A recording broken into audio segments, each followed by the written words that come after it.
Hey guys, it's Jack here, and today I want to discuss the very basics of Draven and what you need to keep in mind if you want to pick up Draven. Draven is a champion that has a lot of damage, but it's also very hard to pick up. He has a pretty high skill ceiling, and he also has a pretty high bar to entry, because of the fact that you need to always be able to maintain at least 2 axes to be able to do good DPS. Draven is extremely reliant on his axes, and it's the biggest part of his kit. You need to be able to always keep up your axes. It's his entire playstyle, and everything around him just revolves around the axes. And in laning phase, you always want to maintain 2 axes at all times, and even losing 1 axe can substantially decrease your damage output. And this is why Draven can be so hard to pick up for newer players, because they can't maintain his axes, and he feels very lackluster because he doesn't have as much damage as many other ADCs, and he doesn't simply do as much when he doesn't have his axes up. This is why the first thing I'd want to focus on if I was going to learn Draven or teach someone Draven is just getting the axe control down. And the best way to get your axe control well is to know how to move the axes around. And the way that you do this is by inputting a movement command after the auto attack. Like right after you auto attack with an axe, you move your mouse to where you want the axe to go and you click. So you input a movement command right after you auto attacked, but if you do it too late, then the axe won't go in that direction, and then it'll either go in a random direction or just on top of it. And if you do it too early, then you'll just walk there and cancel the auto attack. And getting used to this little time frame is extremely important, and getting the timing exactly down all the time is extremely important. If you do, I've had a lot of problems with doing it too late, where I'm kiting and the axes will just bounce on top of me, and I won't be able to pick them up because I need to move backwards, and they'll just land on the spot where I started the auto attack. And just being able to utilize this and being able to always have 2 axes up is just such an important part of Draven. And the only way to practice on this is pretty much just playing him, and you can essentially put yourself sort of in a hyperbolic time chamber with just practicing this by, for example, going into a sandbox game and just last hitting with trying to maintain 2 axes while still getting all the CS at all times. And then just doing that for like 10 minutes, and then you can also do and try to practice more for team fights with just placing around a couple of like practice dolls, and then auto attacking them with trying to maintain like 3 to 5 axes in the air, and trying to have as many axes as possible without dropping anyone, and trying to also like kite and just move around in the team fight and just hitting all the different targets and stuff like that. And if you get comfortable juggling at least 3 axes, I almost never juggle more than 3 axes, then everything will just become so much easier with Draven. You will just get so much better results, and Draven as a champion will just feel like he has so much more damage when you always have 2 to 3 axes. And like, you don't want to think about catching your axes, you want it to become muscle memory. And you want your brain just to do this subconsciously, and like, you don't want it to be something that you need to think about, like thinking about picking every axe up in lane. Like, my brain just does that automatically, like CSing and picking up axe, that just happens. Like, my brain just thinks of that on its own. And the only way to get to this point is by practicing. Just practice, practice, practice. Practice makes master, and there's nothing else I can tell you. Just keep it in mind. At first, you'll go from a stage of thinking about it a lot, and then you'll eventually get more to a point where you don't really have to think about it that much, and then eventually you'll be like, you won't think about it at all.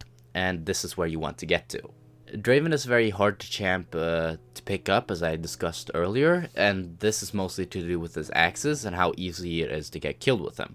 He doesn't have any escape like a lot of other ADCs, which makes that, such in team fights and in laning phase, you're a lot more vulnerable. For example, the jungler will probably want to gank you or camp you because, unlike, for example, if you were playing Lucian or Ezreal or Caitlyn, you could easily get away with the escape ability, but Draven doesn't have that, right? He only has his W for movement speed, but that isn't really doing as much. So you want to always be aware of where the jungler is and what can and what can't kill you in, for example, team fights, because he doesn't have an easy way of escaping, and he can't really kite as well as a lot of other ADCs, and you have to more rely on your positioning before the fight because you can easily get blown up. And also another part of this is just knowing how much damage you can do and like how long you can stay in a fight before you have to flash out, and what abilities you have to mind and what abilities you have to be careful for and flash out of. And another huge part of team fighting with Draven is just knowing when to not catch an axe. I see a lot of, especially like lower and mid elo Draven players that struggle a lot with the Draven in team fights because they're so like focused on just catching every axe that they walk straight into the Nautilus that has his hookup, and then they just get insta-killed. And then they're like, I can't do anything, I can't carry in team fights. And one of the biggest thing that's just like team fighting at a really high level is just not getting caught out in team fights. Just, if you think that axe might kill you, don't go for it. Always be thinking in team fights. In later stages of the game, always be thinking like, can this axe kill me? Will this axe put me in a bad position? Where should I make this axe go? And should I just avoid catching this axe? Can the Nautilus hook me? Can the Annie flash ult me? You always want to keep this, keep it in mind when like a tank can engage on you and stuff like that. So you always have to know that and just know like when an axe is not worth catching, because it's never worth dying just to catch an axe, never. And you always want to remember that, because if you die for catching an axe, then just remember next time, shouldn't I catch that axe? It's fine, right? Now I want to go over some of the small stuff that I see a lot of low elo Draven players make, and the first part of this is just leashing. A lot of people don't really do this right. They either leash way too long or they barely leash at all, but I see the most is that they leash for way too long.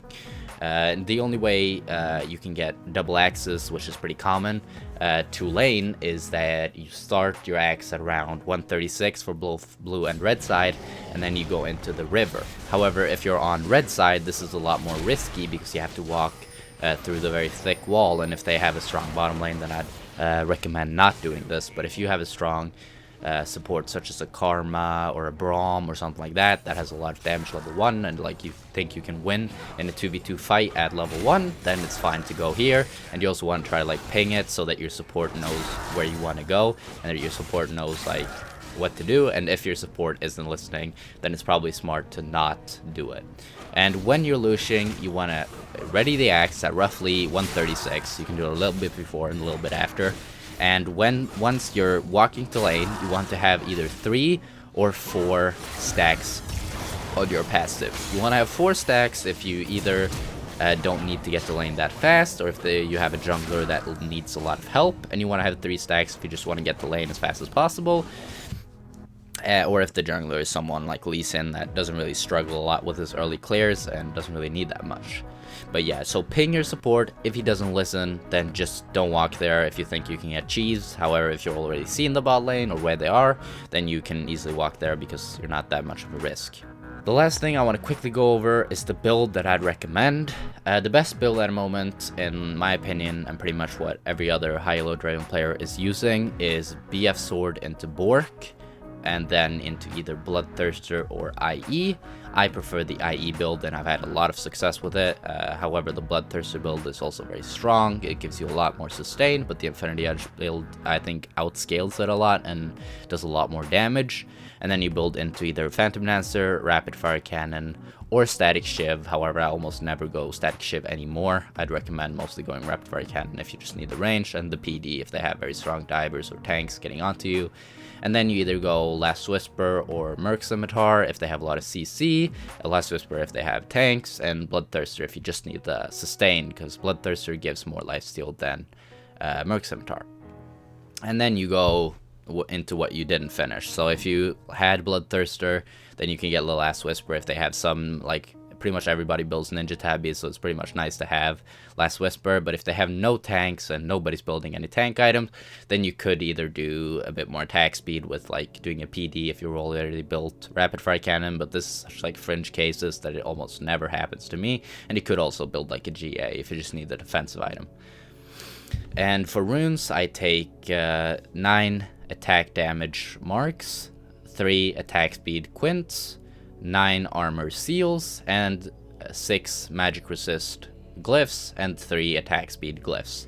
And for masteries, I'm currently doing 18 012 with fervor as my keystone mastery.